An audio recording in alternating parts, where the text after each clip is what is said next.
The Beretta APX A1. Let's check it out.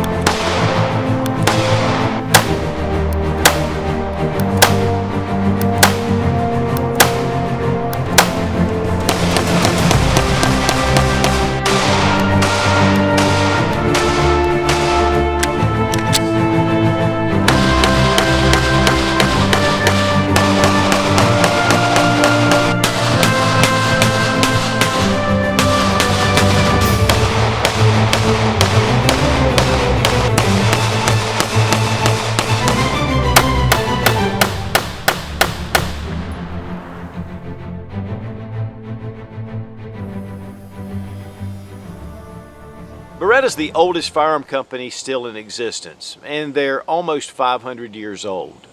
They make a really high quality line of shotguns, rifles, and handguns. In fact, the Beretta 92 served the U.S. military from 1985 until just recently when it was replaced by the SIG P320 or the M17.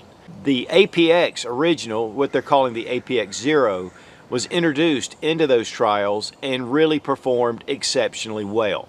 One of the things about the APX is that it had an unorthodox slide configuration. The serrations actually came out from the slide. It was a very different look. Personally, I really liked it, and it was very functional. But it really didn't do as well with the shooting community.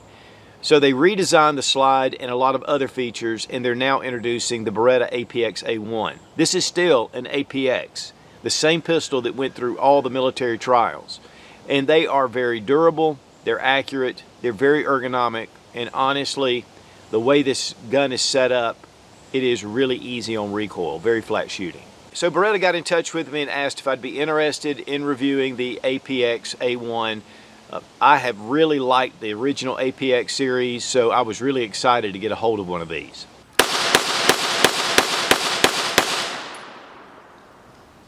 The new Beretta APX A1. This is an enhanced version of the original APX 0.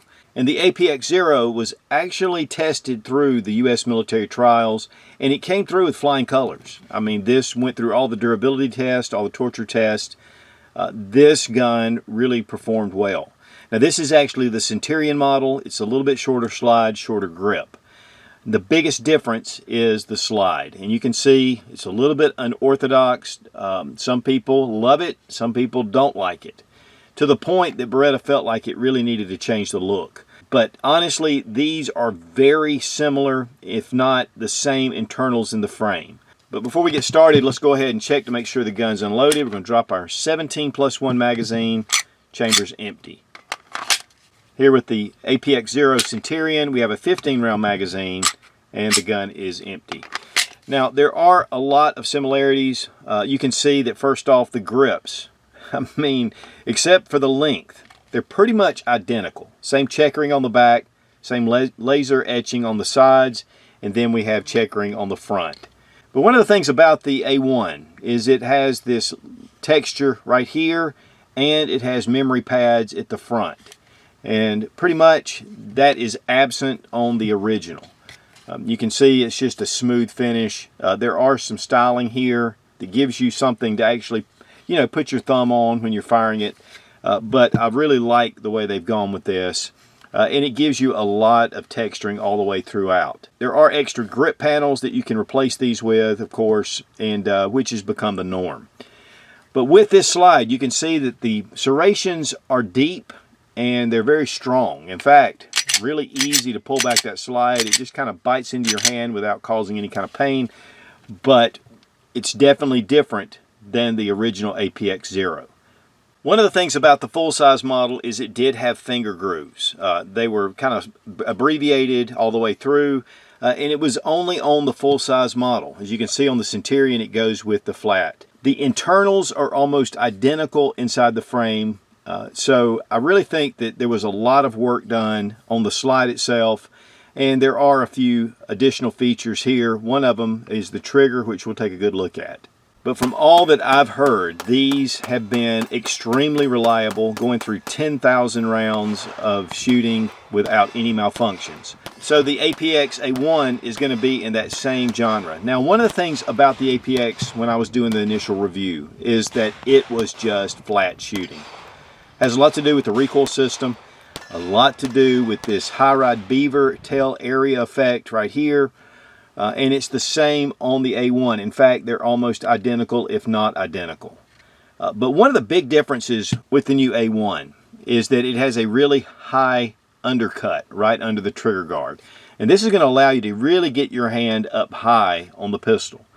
And we have a fairly low bore axis, and that's nice. I really like low bore axes. It really helps with the pistol. If you think about it this way, if you hold a pistol down here, this thing is going to rock like crazy. So the higher up you get, the more control you have over the firearm. And of course, there are some other styling features, especially on the frame, but it's pretty much cosmetic. Most of the differences are really with the slide. Now, one of the things about this slide in particular is the finish on here is beautiful. I mean, it's a very nice matte black finish, and it's what they call their Aquatech coating. And it's corrosion and chemical resistant. And so that's going to keep a really nice finish on your slide. The sights are blacked out at the back with serrations. And then here at the front, we have a tritium sight. And so that's going to give you a nice contrast, and it's going to give you night capability. And of course, they are steel, and there will be sights that you can interchange with this if you want to change those out. Another big plus is that we have an optics ready pistol. And so you have your optics plate here on the original APX. One of the problems, and this is the same with the 92s, is you had this little button right here. Now you watch this as I pull the trigger. It comes up. And so it was one of the things that they were working on so they could actually put an optics plate on here and still have a place for this to come up. Because this is actually part of the striker assembly. And the Beretta 92 has a similar kind of setup right here as well. But these come with just standard 3-dot sights. They are metal. They come out really nice. And guys, to be honest, I really do like this design. But I think that Beretta was really smart in going and revamping it. This is going to be better received by the shooting community. We do have kind of a cut here, but it's just the slide serrations actually come out. And it's one of the things with the original APX. Now we have a 3-slot Picatinny rail. We have ridges on the front of the trigger guard, and it's a very ample trigger guard. It's also undercut here at the bottom. And guys, really, with this texturing, the front and the back strap are really where you grip the pistol. That is where you control the pistol. On the side, that's just really cosmetic pretty much, and it does help to a point. I think this thumb rest right here actually will help as well. But really, it's the front and back strap. We have your slide stop, but we have one on the other side that's ambidextrous. We have a magazine release, and you can switch it to the other side, but it doesn't have an ambidextrous magazine release. And speaking of magazines, it actually gives you a little bit of a swell down here, so when you're gripping the pistol, your hand just tends to nestle right there within the grip. And I really like the magazines, the way it cuts up this way, because if you need to pull this out because of a malfunction, it gives you something to grip. And 2, magazines going in, it's really easy to do. There's a slight bevel right at the magazine well, but with this tip on the magazine, it just allows it to go straight in. But one of the big pluses for the APX line is it does have a modular assembly inside. So this has a modular chassis. That is what's considered the firearm. The serial number's right here. You can see it through the frame. And it's stainless steel. And that way you can change out your grip shells. You could possibly change out a whole nother barrel length and slide. And so it just gives you a lot of different options, especially if you live in states where it's kind of a pain to go through a background check and to get your firearms when you're looking for another one. You can just switch all this out if you want to have multiple choices. So it's a very modular system, and that really came from the U.S. military trials. In fact, we gained a lot from those trials, even from the guns that didn't make the cut. A lot of that had to do with price. But the features, we really gained quite a bit with those trials. Now the barrel is 4.25 inches in length. Again, this is in 9mm, and it is really soft to shoot. Now when the APX A1 carry came out, this is just a standard 9mm. It's a single stack magazine, but I realized that Beretta was going to a different design, just seeing what is on this slide. It has very wide slide serrations. We're going to drop our magazine. Again, it is single stack and really thin, really easy to carry. It is optics ready, and it has a lot of that same texturing on the front and back. So there's a lot of styling, but yet there's a lot of differences between these two pistols. The magazines are very well done. Beautiful bluing on here, by the way. And these are made in Italy. You do get two 17-round magazines with the pistol. Now, magazine compatibility between the original APX 0 and the APX A1. Of course, the Centurion has the shorter magazine, but you can see that all the cuts are the same. The followers, everything's the same. These are the same mags, just a 15-rounder and a 17-rounder. And so we can take the 17-round magazine, put it in the Centurion, and of course it does lock the slide back. I mean, it is the same magazine. Now, Beretta has a 20-round magazine that will fit in the APX, but they also offer this same pistol with a 10-round magazine and a 15-round magazine for states that aren't so free. Now, the trigger is what they call their best-in-class trigger. It's a flat-face trigger. It has this trigger safety on here, and this little lever, you can see when you press the lever, it lifts up that little stop at the back. And so as we pull the trigger, very little take up. I mean, it comes right there. And then you hit a wall, and then we have a nice break. It's not a super crisp break, but it's not bad. Let's go ahead and check our reset. Right there. Very quick reset, and you're back on it. I'll have to say that this trigger is not necessarily the best trigger that I've ever seen, but for a polymer striker fire pistol, it's not bad. And I love that short take up. Now let's check the trigger pull weight with our Lyman trigger gauge from Brownells. 5 pounds, 6.1 ounces. 5 pounds, 9.7 ounces. So about the 5.5 range. It's 7.5 inches in length. It's 5.6 inches in height. The grip is 1.06 inches, but it's 1.3 inches right here in the slide width. And the weight on the APX A1, 1 pound, 12.8 ounces. Now, we really appreciate Fiocchi for sponsoring the ammo, all made in the USA, one of the largest suppliers of ammunition in the country. And also, we want to thank Lula Loaders for saving our thumbs and making these mag loads really fast.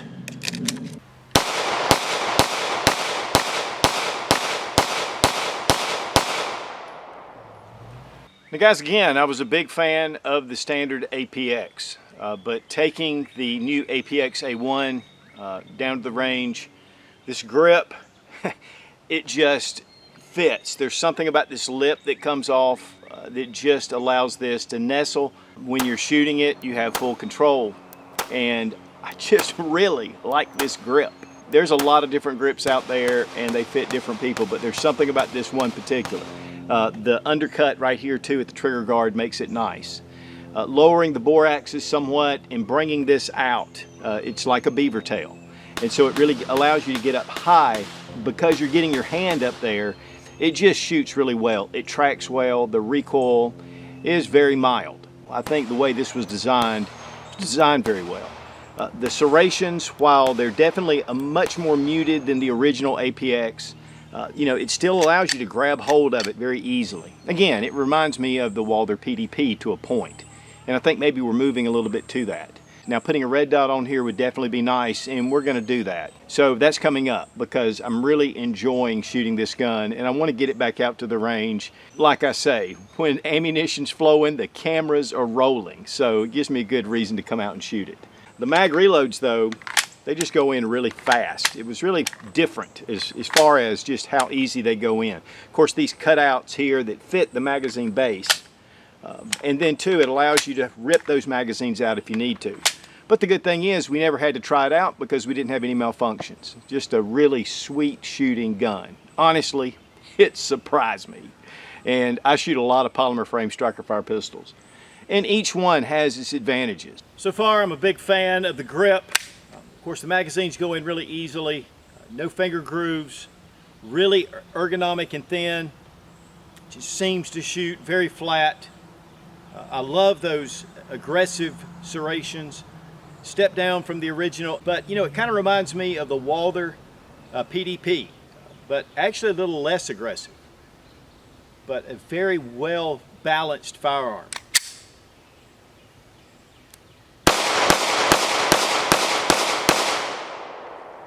I mean, it just shoots really well.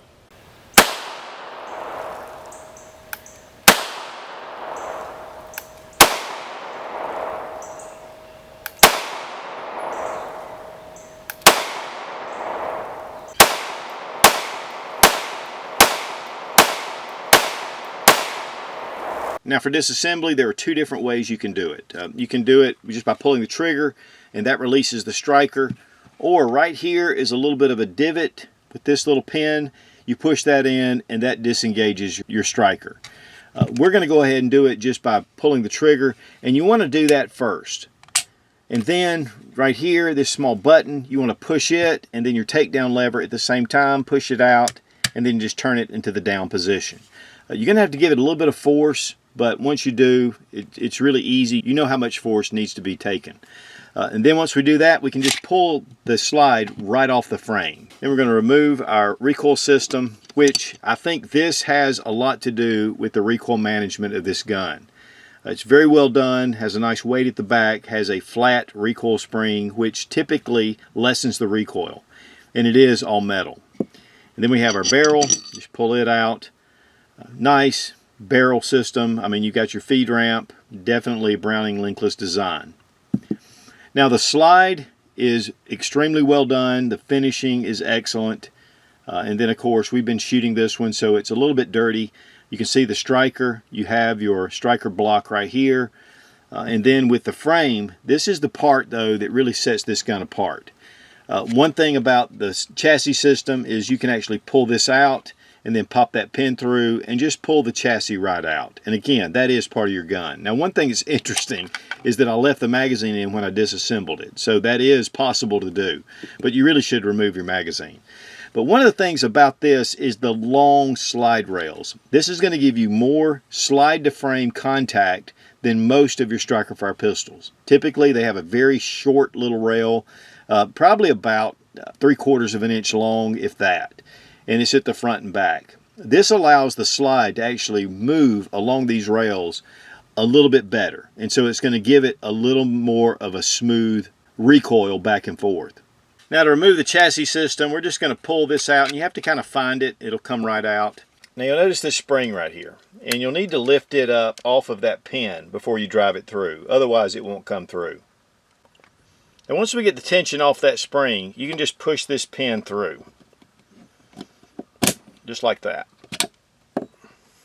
And then right here where you relieve your striker, you just depress it, and then you can bring the chassis out. Just like that. And so again, this is your chassis system, and this is actually considered the gun. Everything else is extra, and you can get extra grip frames at some point. I know they produce the green and the FDE and even a gray version. So hopefully we'll be seeing those. And typically you don't necessarily need to take the chassis out, but you can if you want to do any kind of cleaning. Now you'll notice this second pin is retained inside the chassis. So we're going to need to depress it when we put it back in. So I'm going to start out with my trigger first. Then we're going to depress that little striker disassembly pin. I snapped this back together after I got it off camera, but it just snaps back into place. And you'll see this comes right through the frame. You have a step down on one side and you have a groove on the other. We want to put the step down in first, and we're going to put it in on this side. But you've got to get that spring out of the way first. And it can be a little bit tricky. There we go. This is difficult behind the camera, but not as difficult. There we go. You also got to make sure this hammer is out of the way when this pin comes through. Make sure we have everything lined up. This is definitely where you need 3 hands. Okay, we've got it all the way in. We just need to push it down a little bit more. There it goes. Again, you don't have to take out your chassis every time you disassemble. Thank goodness. And make sure the hole through your chassis and your grip frame are lined up. Then just put this in, and you just turn it until it gets into the right position. And you want to make sure it's facing that other side. There we go. Then you'll notice again, you push that button, it'll bring that down. Now as far as internal design, I've got both pistols broken down. The barrels are the same. I mean, all the cuts are the same. And then we have the recoil springs. Of course, obviously with the shorter version, we have a double recoil spring. Slides are very close. There is a cutout right here in the A1. But otherwise, we have just pretty much the same design all the way throughout. Of course, one of the things that is going to be a difference is with the top of the Centurion and the older APX A1. Is we did have that little bump right there, which we don't have with the A1. So I'm not really sure if the slides are going to fit and if they'll function. Now, as far as the frames go, the chassis, stainless steel in the A1. In the Zero, it looks like it's more of a carbon type steel. All the controls are pretty much the same though. I mean, maybe this is a little bit shaped a little different with the ejector. And then here at the front we have these holes right here. Not really sure if that makes a difference. But definitely super close, if not pretty much exact as far as functioning. So again guys, this is an APX pistol. Let's go ahead and reassemble now. This is really the way you should reassemble your gun typically. Bring in your recoil spring and guide rod. Bring your slide back over your frame. And then just rack it like that and your takedown lever will go back into position. Test for function. And we're good to go. Comes in a nice hard case, pistol, extra magazines. You have 2 additional back straps, and this is the large and this is the small. It comes with the medium. You have a magazine loader, and you have a lock, and of course you have all your paperwork, and it's up here in the top. And it does come with a cleaning brush. Now the MSRP for the Beretta APX A1 is $529. Market price is going to be less. So to me, this is really an excellent option if you're looking for a striker fire polymer frame pistol. And of course, it has the Beretta name, which they've been in business again for almost 500 years. And guys, in a sea of polymer frame striker fire 9mm pistols, it's really good to have a lot of choices. And I think with the APX line, it gives you a tried and true design, and yet it brings it up to all the modern standards, all the bells and whistles. This is a really exceptional shooting gun, and it's really nice to see Beretta taking it to the next level. And we really appreciate Beretta for sending the APX A1 for this review. Now we really appreciate Sportsman's Guide for being one of our sponsors, and they give a $20 off every $100 or more purchase using Sootch, no 00. And they have all kind of outdoor related, camping, hiking, firearms, you name it, they've got it. But one thing that I use them probably the most for is their military surplus from around the world. And if you join their buyers club, you get a better price and you get free shipping on most items. So check out Sportsman's Guide, it's a great resource. Be strong, be of good courage. God bless America, long live the Republic.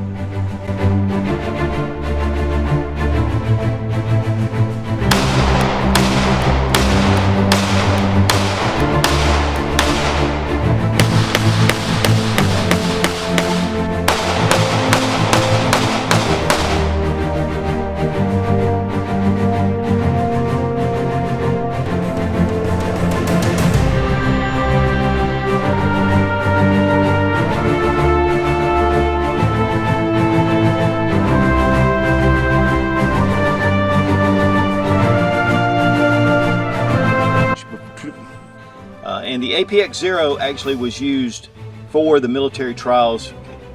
And the APX Zero was actually... You gotta love the Beretta. And you'll need to relieve that tension and kind of bring it off. And why am I going out of focus? I mean, it's just a really solid little